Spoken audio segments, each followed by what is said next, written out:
Hey Doodlers, this is Adam Sasinski and welcome to day 35 of the 40-day How to Doodle course. Within this lesson, let's take a look at using arrows and connectors. I've bundled them together into this lesson because they're kind of similar, but a little bit different, and let me explain. Now, arrows, for instance, simple arrows you can use to point from point A to point B. So arrows can indicate a path, for instance, as well. And in essence, they are sort of like connectors. They can be used. You can use arrows to show if this is a face. And you could point arrows outwards. And that itself gives the idea that something is obviously being released from the top of the head. So they can be used to spice up doodles. You can use arrows to indicate certain things when things are sort of coming together, okay, into one thing here. You could use arrows and doodle them in a variety of ways. So you could use more sort of box type of arrows, and then you can fill them in like so. You can also use curvy arrows just to add some variety to the way you present your arrows. So arrows, remember, can also be pointing in both directions if that's something that you're trying to get across within your doodles. Arrows can use a variety of different sort of lines, and they can be a variety of different shapes.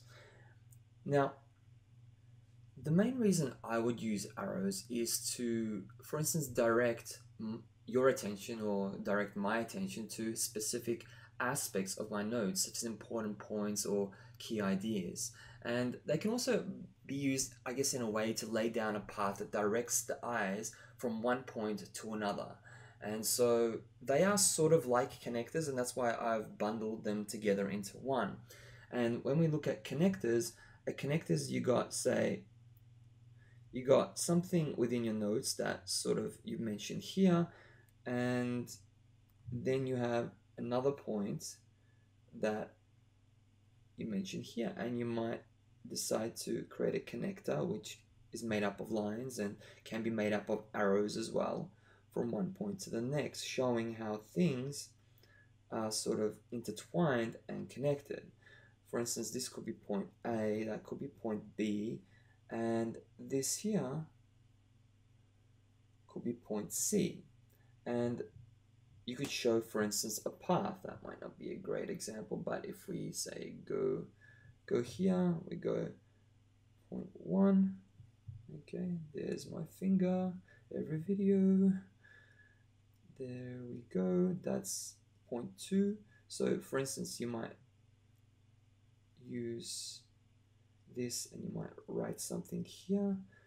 You might close that up, and then you might create something else here. You write another point, and then you might go point 3, and again you might have a little bit of information here pointing point 3, and then you might even use an arrow going back to point 1. So it sort of shows you the path from getting from one point to another, and you will find a purpose within your visual notes. And I think it's just the whole point, I guess, of this lesson is just to make you aware that there are possibilities that you can use arrows in order to help navigate through your visual notes more effectively.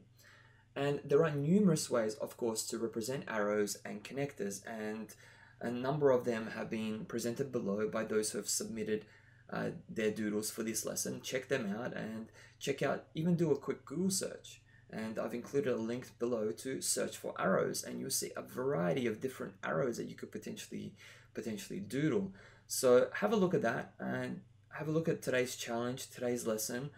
And I look forward to seeing your doodles. I look forward to seeing your visual notes expand and grow, and I hope that you can find a place for these arrows and connectors within your visual notes. And as always, I look forward to having you join me on the next lesson. Take care.